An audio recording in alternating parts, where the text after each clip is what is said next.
Hello and welcome to the Dogs Code podcast.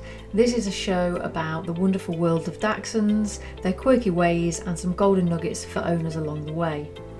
I'll be sharing my thoughts and experience. I'm your host Katie Saywell and I hope you enjoy the show. Hello and welcome back to the Dogs Code podcast. I'm your host Katie Saywell and today we're going to be looking at common problems that Dachshunds experience on a behavioural level and things that we deal with all the time. So as we know, Dachshunds with their charming and quirky personalities and unique appearance are an asset to any family, but they can sometimes be so spirited in nature and they can have some pretty hideous behavioural problems. So understanding, knowing, being aware of these issues and how to address them effectively is key to a great relationship with them. So in this episode we're going to be looking at the common behaviour problems that Dachshunds experience and how the Dogs Code can help you overcome them. So first and foremost, barking. Barking is the biggest conversation that I have with Dachshund owners like yourself. So they are notorious for their vocal nature, as we know, and they were bred to hunt. They are hunters by nature, and it required them to be loud and persistent. However, excessive barking can be a complete pain in the backside. So incessant behaviour, incessant barking is a huge problem, not only for you as an owner but for your neighbours, for your children, and it's not a good place to be in. So things that cause that barking, so we've got alert barking, so they're alerting you, they're triggered by an unfamiliar sight or sound, or it may be a familiar sight or sound, and they're alerting you to get your attention to some level. Attention-seeking barking, it is what it says on the tin. They are attention-seeking barking. So they're barking to get your attention. They want you to do something. They want something from you. Dogs will also bark if they're bored and for entertainment. So lack of mental enrichment, lack of tiring that brain out, and or physical exercise as well. So a tired dog is a happy dog. And some of the solutions when it comes to barking, you may not have seen on our YouTube channel. There are a couple of barking videos on there with no surprise, I'm sure. But some of it is about identifying the triggers. So at the Dogs Code we help you identify what triggers your Dachshund to bark, and this can be done by keeping a diary of when the barking happens and what causes the barking. We can look at training techniques with you, so looking at specific techniques to teach our dogs to be quiet in certain circumstances, but it really boils down to a consistent practice and approach, and obviously positive reinforcement, which can reduce unnecessary barking. Sometimes there's just no reason for our dogs to be continuously barking. We can break that cycle, and it's not always as difficult as you may expect. Mental enrichment, so incorporating more mental exercise. If you want more mental enrichment and games, which we have lots of games and things you can find on our blog. There's a few games for rainy days on there, but they don't just have to be for rainy days. And when our Dachshunds are engaged in doing something that they really like, you will find that naturally they will bark less because they're not as bored. So their brain has got something to do, because they are very smart dogs. So super smart sausages is how I would describe them. And if they're not getting enough mental enrichment, then you are going to have naturally a more barky dog. That's not to say that some of them aren't born literally barking, or it can develop over time, but it really depends what's been reinforced in their world as well and what they've been exposed to. But yeah, positive reinforcement is a really good way to reduce the barking down. Then we have other issues. So these are kind of the top issues that owners come to me with their dogs. So separation anxiety or separation stress. And many Dachshunds develop a strong attachment to their owners. And it's great. That's great that we've got this lovely bond going on. But that can lead to separation anxiety. So separation anxiety is where our dogs can't be left on their own. And this can manifest itself in lots of different ways. So separation anxiety is a panic disorder where they start to, or likened to a panic disorder rather, where excessive behaviours may happen when either the caregiver or the owner or a person that they're attached to leaves.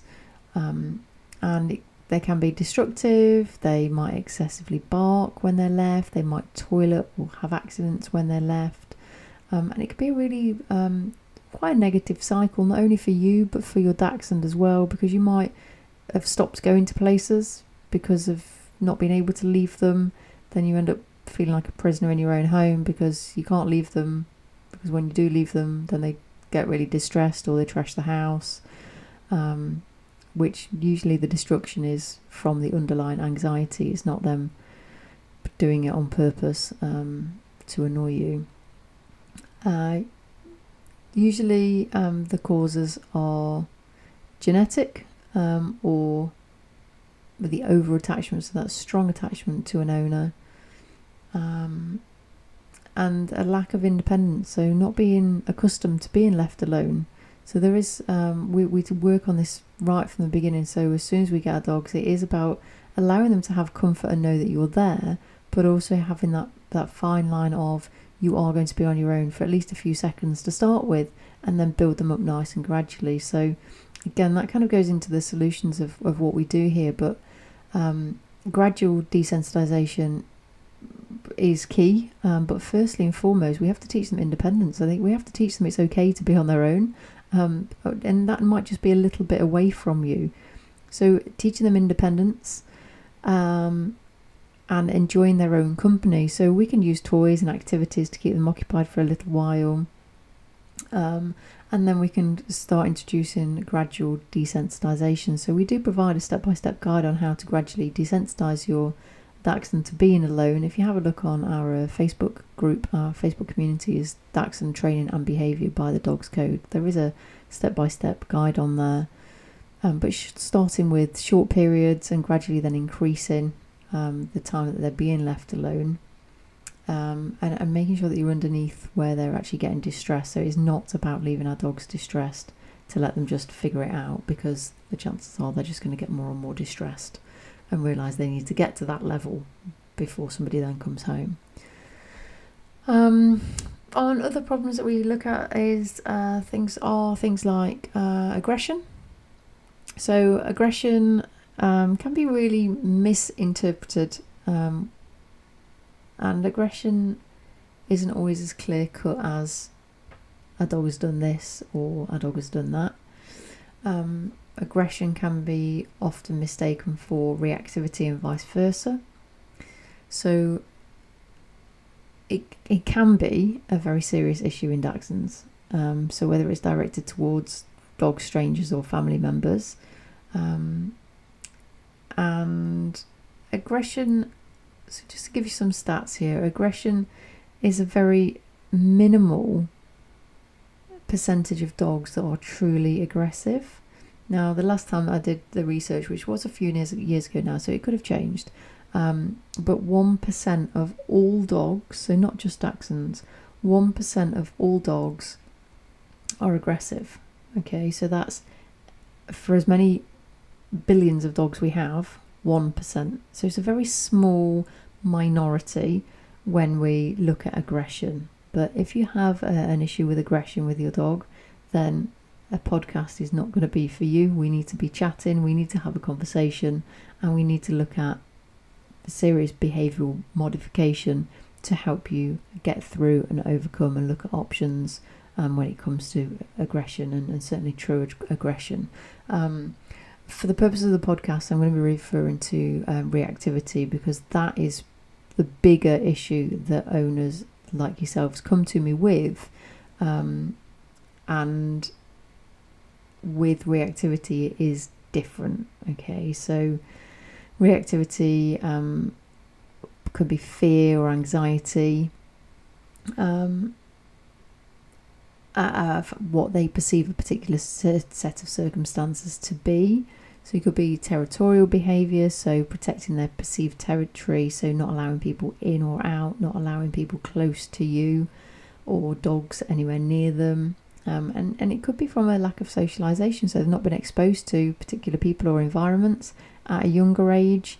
And especially at the moment, the dogs, I mean, we're 2024 now, dogs that are kind of around that 3-year plus mark that didn't have a great start because of the restrictions that were placed upon us, and through no fault of our own, around lockdowns and not being able to be socialised, not being able to meet and greet other dogs, not being able to meet and greet other people, and actually anybody outside of your household.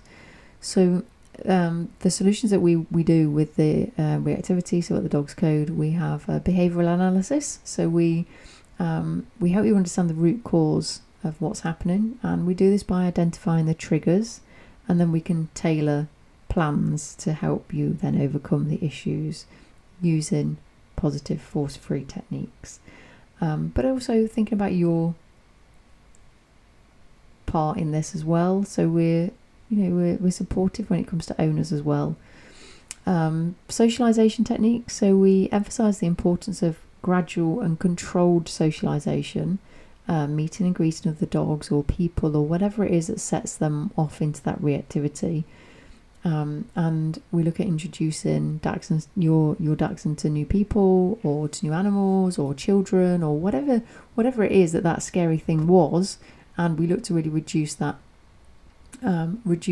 response down, using positive reinforcement, so reward-based training, and that really in a nutshell is about reinforcing the stuff that you want and discouraging and to a degree ignoring the stuff that you don't want. So reactivity is a big one at the moment, and there's lots of dogs that are suffering, and some of them are suffering for the opposite reason. They're not going into battle, they're actually hiding and saying, I'm really worried in this situation, can you help me? And we don't really understand what they're trying to tell us.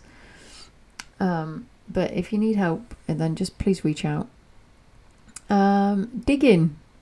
Dachshunds are also known as digger dogs, if you weren't aware of that. That's why they have big front paws, because they were bred to dig. They were bred to dig their way into the holes and the homes, the sets of badgers. Or if you've got a mini, then more of a rabbit, digging a hole to get into a rabbit's warren.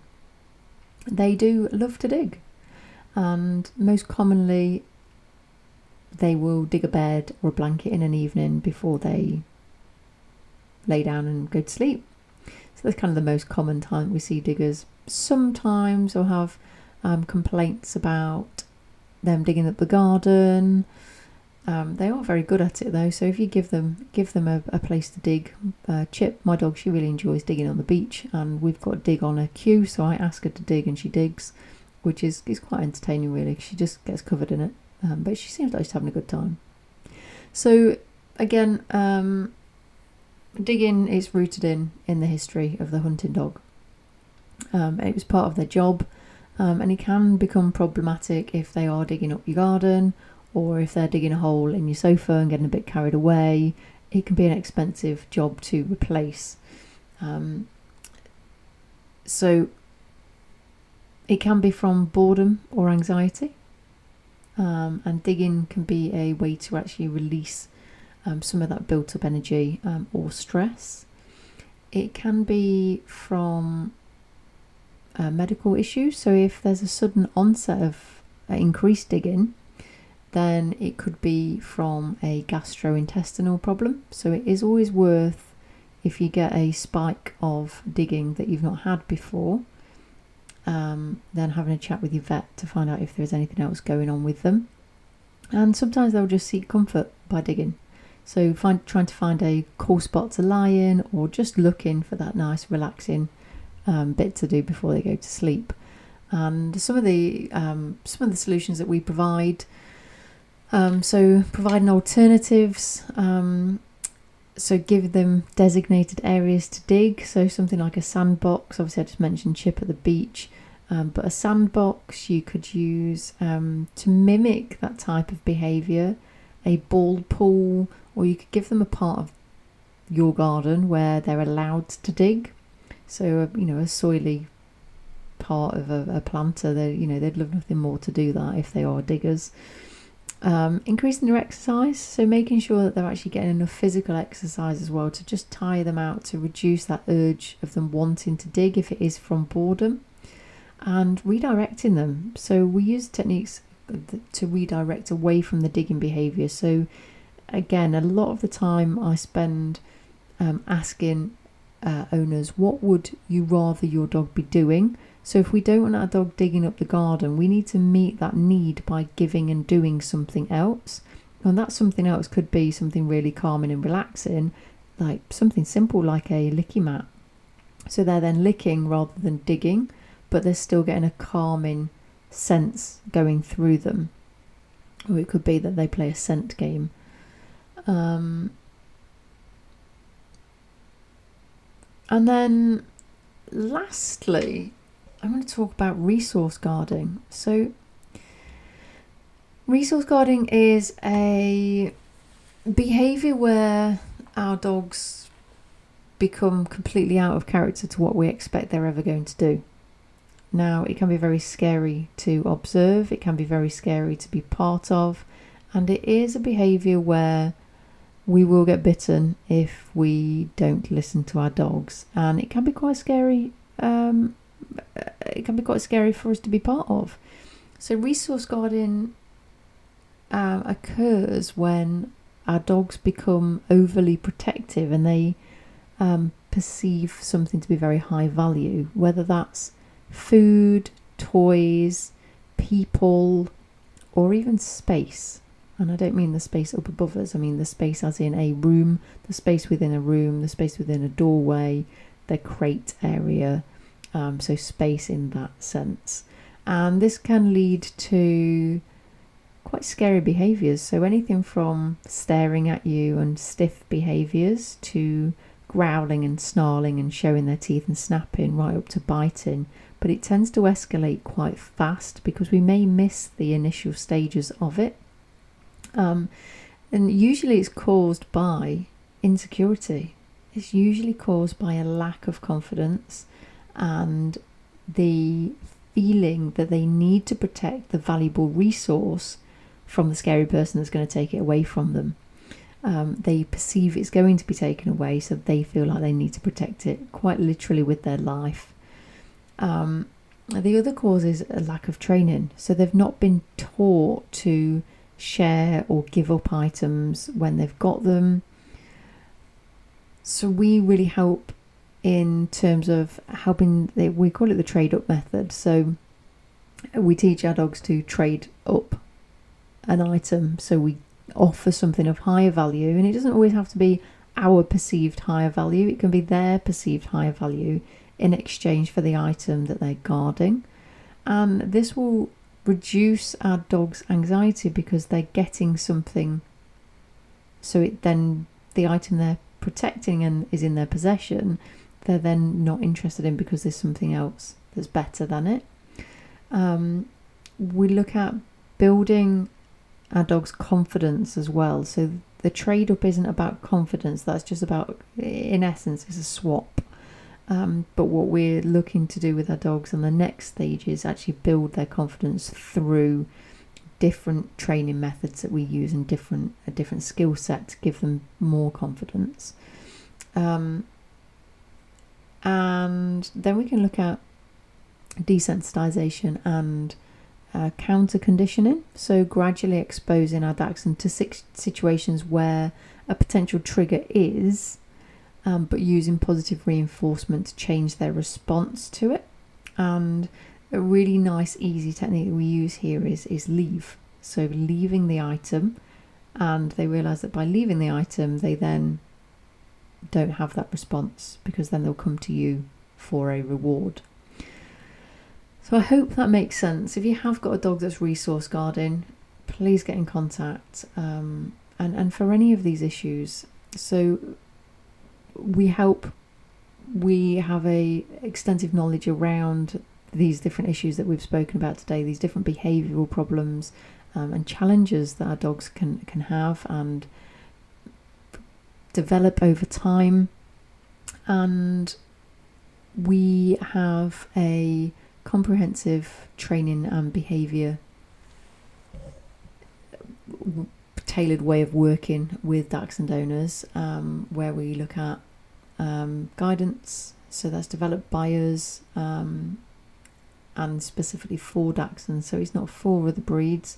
Other breeds may guard, but they may not guard how our dogs are. They may have different personality traits. They may not be hunters. They may be retrievers, for example, and they're going to have a different way of actually working and operating and functioning. Hence the fact that we are specific in Dachshunds. So we can look at customized solutions, so tailored approaches to different behavioural needs. We always look at positive reinforcement, so remembering that if it doesn't look kind, sound kind or feel kind, we're not going to be using it.